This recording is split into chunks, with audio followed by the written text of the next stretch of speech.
ne parle que de lui, le 7e art est inscrit dans son ADN et son patronyme. Il est l'un des acteurs les plus en vue de sa génération. À 31 ans, il a déjà une quinzaine de films à son actif. Victor Belmondo nous fait l'honneur aujourd'hui d'être le premier invité sur notre podcast Dans les pas 2. Il est actuellement à l'affiche du film Bastion 36. Et son élégance, son charme discret, sa décontraction, sa double culture franco-italienne et son amour de la mise en scène, c'est avec aucun doute que Victor Belmondo et la Maison Berluti étaient faits pour se rencontrer. Bonjour Victor Belmondo, bienvenue dans la boutique Berluti du Faubourg Saint-Honoré à Paris. Vous êtes déjà venu ? Je suis déjà venu. Je suis venu une fois faire un essayage avant la soirée Berluti. C'est assez incroyable comme endroit. C'est chargé d'âme, je trouve.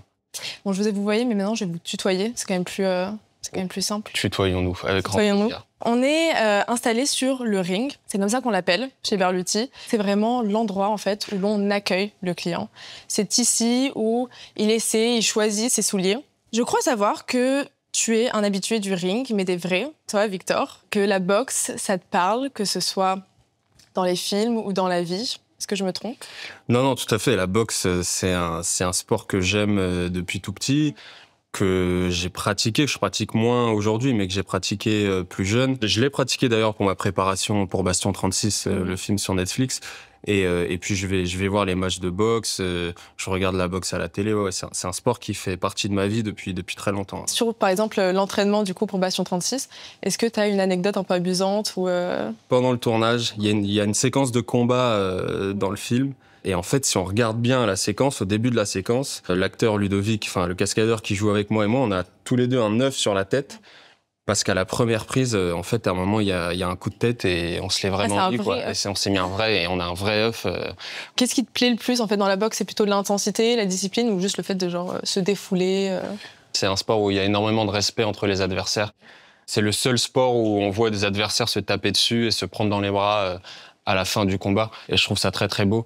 Et puis la beauté du geste, quoi. Vraiment, en fait, c'est très technique et c'est très fin, la boxe. Bon, ici, sur ce ring, tu l'auras compris, on va pas faire un combat, on va pas te demander de porter des gants, d'enfiler des gants. Mais il s'agit plutôt de l'art de la mise en scène qui est central chez Berluti. C'est vraiment l'endroit où l'on accueille les clients, où l'on choisit, où l'on essaye ses souliers. Et comme tu peux le voir, cet espace, il est délimité par ce carré en cuir. Tout est pensé, c'est beau. Est-ce que tu es prêt à vivre l'expérience Berluti ? Je suis prêt comme jamais.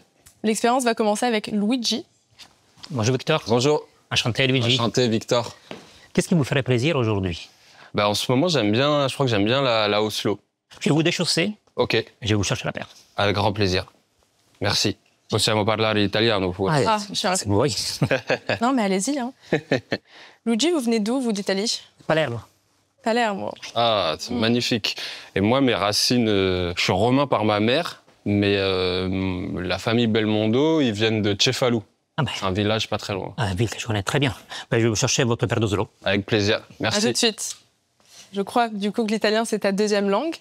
Même peut-être la première. C'est la langue de ta maman, Luana ? C'est la langue de ma maman. Elle m'a élevé, elle nous a élevés avec mes frères en nous parlant italien, ouais. Et quand vous étiez petit, justement, vous passiez un peu de l'italien au français naturellement, où il y avait des règles ? Pas naturellement. En fait, avec mon grand frère, quand on est arrivé à l'école, à la maternelle, on a eu des petits soucis d'adaptation parce qu'on parlait plus italien que français, on va dire. Du coup, après, ça s'est un peu inversé. Maintenant, c'est vrai qu'on parle les deux langues, mais je pense que j'ai quand même un petit accent français en italien.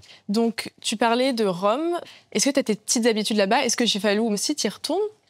Alors Rome, j'ai mes grandes habitudes là-bas. Ouais. J'y vais beaucoup quand j'ai pas d'obligation à Paris, c'est-à-dire quand je travaille pas, que je suis pas en promo ou en tournage. En fait, je suis à Rome. Donc vraiment Rome, c'est vraiment ma deuxième ville. Et Cefalù, j'y suis allé une seule fois, et j'aimerais bien y retourner. Si tu devais me convaincre d'aller à Rome, d'aller visiter Rome en une phrase, tu me dirais quoi ? Je te dirais que c'est l'endroit où on se sent le mieux au monde. Ah ça donne envie. C'est un bon argument. Ouais, c'est un bon argument. Voici votre paire d'Oslo. Magnifique. On a la pointure. Comment vous avez pu deviner sa pointure sans lui demander ? Ben justement, c'est une des spécificités de la cérémonie de vente souliers Berluti. Ok. Donc, on ne demande pas la peinture, on regarde les pieds. Et en principe, on arrive à trouver la bonne peinture. Donc là, tout à l'heure, quand on discutait, vous avez regardé mes pieds. Oui, oui, exactement. Eh On va voir, hein, on va Vous essayer. voyez On tout, va- Luigi. Eh bien, parfait. Ouais. Donc, on est sur un derby, ce qu'on appelle derby chasse. Donc, c'est un derby, en fait, avec une couture sur le devant, avec un joli plateau. Semelle gomme. Ok, Donc, une semelle qui est robuste et en temps très confortable. d'accord. Donc, on est sur un modèle qui se porte facilement avec, justement, avec un jean. Très bien. Donc, on a choisi le modèle. Et maintenant, il reste à choisir la patine. Ok. Donc là, on a une base grise, comme vous Ouais. voyez, donc un gris fumé. Mhm. C'est une des patines emblématiques de la maison. Donc à partir de cette base-là, on peut faire tous les gris, hein, du plus clair au plus foncé, jusqu'au noir profond, tous les bleus, donc en bleu très clair, en bleu marine, tous les verts foncés, notamment les centimillions, les marrons foncés. Donc le choix est très très large. Si je les regarde toutes, ça va, on a jusqu'à demain, c'est bon ou- J'avais une idée déjà, c'est que vous aimerez plus les bleus, les Bah, gris. Tout est beau, hein, mais peut-être celui-là, Nero Blue. Oui, parce Qu'est-ce que vous en pensez? bah, c'est un très bon choix parce qu'en effet, on voit quand même les nuances du bleu. C'est très facile à porter, même pourquoi pas avec un costume, avec une tenue un peu sport chic. Donc, oui, C'est vrai? très bon choix. Bah, ça me correspond très bien. Il va donner votre paire de souliers maintenant à Pascal. On en revient à la patine. Ouais. C'est à la patine, donc c'est vrai que c'est la couleur. Chez Berluti, en fait, c'est vraiment... C'est unique.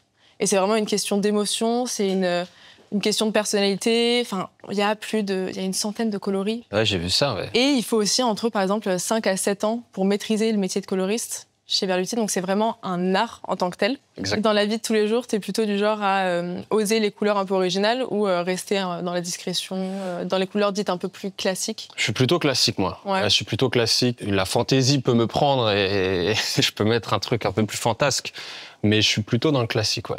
Donc, tu as l'Italie en commun avec Alessandro Berluti. Alessandro Berluti, en fait, était italien, mais c'est en France et c'est surtout à Paris qu'il a fait sa place parmi les chausseurs de la capitale. Mais il y a aussi autre chose. Il y a le monde du spectacle. Est-ce que tu savais qu'il a aussi travaillé dans le monde du spectacle? Non, je savais pas du tout. Pas du tout. Non. En fait, il a travaillé pour une troupe d'acrobates de Crémone. Ah ouais? Il créait leurs costumes et leurs souliers. Et c'est d'ailleurs comme ça qu'il a obtenu l'une des rares distinctions de la botterie française, qui est la botterie du spectacle. Lui aussi, son premier amour, c'était vraiment le monde du spectacle, la scène, le cinéma, comme toi. Comment est née ta vocation pour ce métier d'acteur? Comment un peu tout a commencé? C'est quelque chose que j'avais en moi depuis tout petit. J'ai toujours aimé jouer et quand il fallait aller jouer les pièces de fin d'année, etc. à l'école, j'adorais ça. Et après, j'ai joué dans un court-métrage à 10 ans. Et là, j'ai découvert vraiment ce que c'était un plateau avec l'équipe, les caméras. C'était instinctif? T'étais pas anxieux? T'as pas ressenti du trac un peu? Non, j'aimais bien. Ouais, le amusant, trac, le trac, on l'a toujours. Et je pense particulièrement à 10 ans, quand Ouais. on découvre un plateau et tout, le trac est là. Mais le trac n'empêche pas le plaisir. Et j'avais pris énormément de plaisir. Je m'étais senti à ma place, en fait. Donc c'était un peu un déclic au final après cette expérience. Franchement, c'était le déclic, c'était là, je pense. T'as foncé directement dans le métier d'acteur ou t'as suivi une éducation quand même classique, enfin dite classique, une scolarité plutôt... Oui, non. Après j'avais 10 ans. Hein. J'ai fait toute ma scolarité, qui a pris un peu plus de temps que prévu. Elle a été un peu tumultueuse.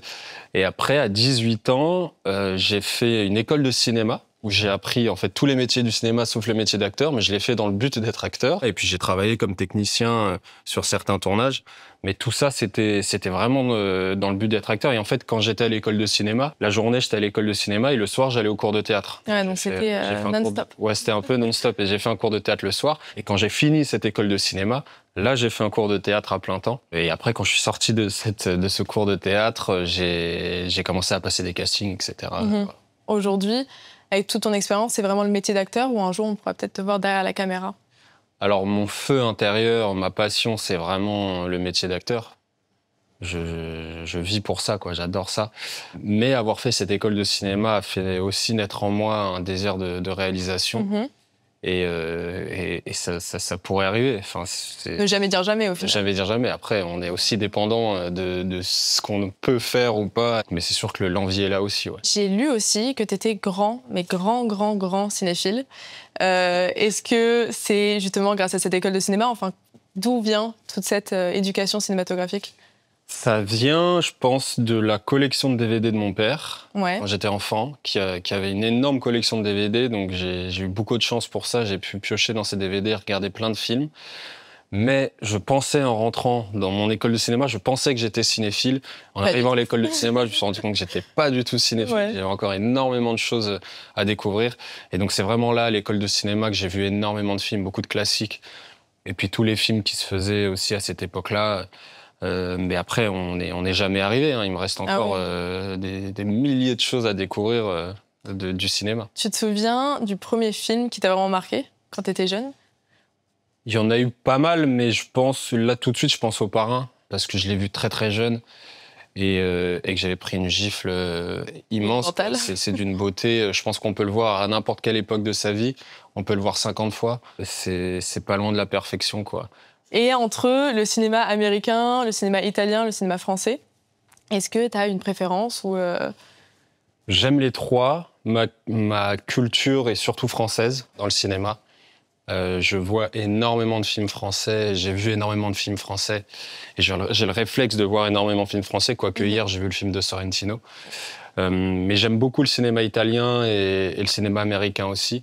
Mais en toute honnêteté, ouais, ma culture cinématographique est bien plus française qu'américaine ou italienne.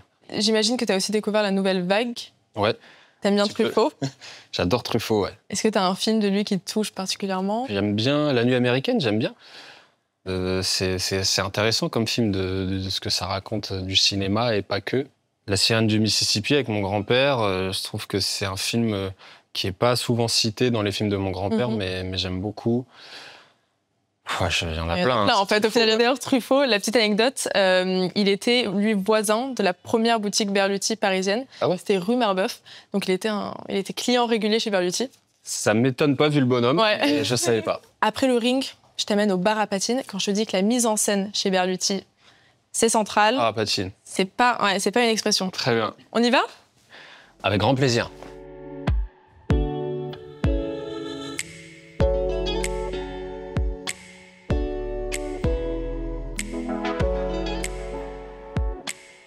Vous avez essayé des chaussures tout à l'heure, des souliers. Ils étaient noirs foncés. Oui, je me disais que c'était pas la même couleur. Et je les ai donc lavés et je vous propose cette patine. Là, à ce stade-là, je peux encore travailler la nuance, la faire plus foncée, la faire plus claire. Est-ce que c'est bien la couleur qui vous ça m'a l'air parfait. Hein. Bravo. Ouais, c'est nickel. Ouais, nickel. Merci beaucoup. Je vais faire l'autre pied. En parlant de cette patine, qui est vraiment du coup l'ADN de Berluti, est-ce que tu as déjà entendu parler d'Olga Berluti? J'en ai déjà entendu parler, oui. Donc elle a déjà été nommée 3 fois au César dans la catégorie meilleur costume. Elle a commencé en tant que costumière, elle, à vieillir les cuirs. Donc elle voulait vraiment leur donner cet aspect usé. Et petit à petit, c'est elle qui a développé et vraiment travaillé l'art de la patine chez Berluti. Le journal Le Monde la surnomme la magicienne du soulier. Et en parlant de costume, toi, comment le costume influence-t-il un peu ton jeu de personnage, ton cinéma? Il influence totalement. C'est l'un des premiers contacts avec le personnage. C'est vrai que quand je travaille un personnage, j'ai hâte de découvrir le costume, de le créer aussi avec les costumières. Et du genre à justement t'impliquer dans le choix du costume ou à laisser faire? C'est une discussion. Je les laisse faire parce que c'est leur métier et qu'en général, c'est des personnes qui sont spécialisées et qui savent mieux faire que moi. Mais c'est des discussions, c'est des échanges sur ma vision du personnage, la leur. Mais en général, on a quand même la même vision et la vision de la personne qui fait le film, le réalisateur ou la réalisatrice. Et dans tous tes rôles, est-ce qu'il y en a un qui t'a vraiment plu, dont le style ou l'élégance t'a vraiment plu? Tous, déjà. Déjà, ok, c'est déjà bien. Pas faire de jaloux parmi mes personnages. Mais je dirais que Roger Vadim, quand même, c'était particulier. Il avait un style très élégant, un style bien à lui. Et puis c'était un style d'époque, d'une époque que j'ai pas connue. Et puis après, les uniformes, c'est toujours marrant, c'est toujours sympa à porter. J'ai l'impression aussi que t'es un peu un caméléon du cinéma. Est-ce que c'est ton mantra, justement, de ne pas te fermer les portes, c'est-à-dire de ne pas rester sur un seul type de personnage, un seul type de rôle, parce que tu aimes bien quand même à chaque fois avoir des personnages qui sont très différents les uns des autres, dans des genres qui sont aussi très différents. C'est pas un truc que je m'impose, mais c'est ce que j'aime dans ce métier. Ouais. C'est d'aller découvrir des univers différents, des façons de faire différentes, des personnages, des milieux différents, des genres différents. J'adore ça, quoi. Et pour l'instant, C'est ce qui t'amuse aussi et qui te stimule, en fait. C'est ce qui m'amuse et ce qui m'anime, ouais. Je pense que je m'ennuierais à faire toujours la même couleur de personnage, le même type de personnage. Dans la vie de tous les jours, c'est quoi ton costume préféré? En fait, dans Victor Belmondo, au quotidien, c'est quoi? Plutôt très décontracté au quotidien. Ça va être un jean ou un pantalon assez ample, assez confortable. Et puis en haut, ça peut être un pull comme celui-là ou un sweat, mais c'est plutôt très chill. C'est ton style depuis toujours ou tu as eu un peu aussi une crise d'identité vestimentaire? Oh non, moi, je passais par bien des états vestimentaires pour en arriver là. Adolescent, j'ai eu une période où je m'habillais comme Mick Jagger. Ah ouais, donc bien différent. C'était mon modèle, vestimentaire, même la coupe de cheveux et tout. J'étais en mode Mick Jagger, je suis passé par là. Je suis passé par un style un peu plus skater. Et aujourd'hui, je me suis trouvé vestimentairement parlant, je sais pas si le mot est juste. Mais voilà, chez Berluti, donc tout va bien. Est-ce que tu connais l'expression sprezzatura, peut-être? Sprezzatura. Ouais. C'est cette élégance qui est nonchalante mais remarquable. D'accord. C'est un peu la décontraction, le raffinement, le fait de ne jamais en faire trop. C'est une expression en fait qu'on adore chez Berluti. Et je trouve que tu as un peu ce style sprezzatura. Merci, j'ai bien fait de venir, ça fait plaisir. Alors Pascal, on en est où là sur les solis? J'ai fait une mise en teinte, une première couche. J'attends que ça sèche un petit peu, c'est la matière qui décide. Et puis là, je commence à mettre les ombres sur les zones qui vont être plus foncées. Donc c'est ce qu'on appelle les fumées. Et puis après, je vais commencer un glaçage classique. Tout en art. Bravo. Tout en art. Je vous remercie. Alors avant de te laisser repartir avec tes souliers, qui sont bientôt prêts, on a une petite surprise pour toi. Petite surprise. Une petite surprise. Luigi est de retour. Qu'est-ce que j'amène? Eh bien, ce sont les formes en bois de souliers de votre grand-père.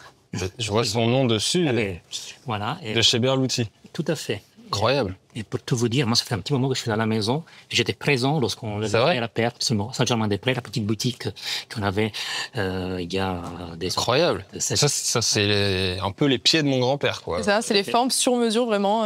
C'est fou, mais je savais pas qu'il avait fait des paires Berluti. Je peux toucher Absolument. Qu'il avait fait des paires Berluti. Incroyable. Et c'était quand? En quelle année? C'était 2019. 2019. C'était 2019, c'était peut-être pour les Césars, non? Quand il a eu son hommage. Peut-être. C'est possible. Incroyable. D'ailleurs, pourquoi il y a écrit... Ça veut dire quoi? PSG? Oui, il y a écrit PSG. Non. Ce sont des codes, en fait, des artisans. En fait. C'est un style. Non, je vous rassure, rien à voir. Moi, je pense que c'est pour le Paris Saint-Germain. En fait, ce sont des codes avec des artisans qui travaillent sur les formes, en fait. Ok, Quelle génial. surprise. Merci beaucoup. On a une dernière question, ce qui est un peu symbolique. Comme tu le sais, ce podcast, il s'appelle « Dans les pas de ». Donc, il y a vraiment cette notion de transmission. En tant qu'acteur, tu restes une source d'inspiration pour cette nouvelle génération. Je vais te demander de compléter une phrase. Dans les pas de Victor Belmondo, il vous faudra. Je ne sais pas si quelqu'un veut marcher dans mes pas, je suis pas sûr. Bien sûr. Dans les pas de Victor Belmondo, il vous faudra garder l'insouciance d'enfant. Ouais. Voilà. C'est le plus important au final. Je crois, en tout cas pour ce métier-là. Ouais.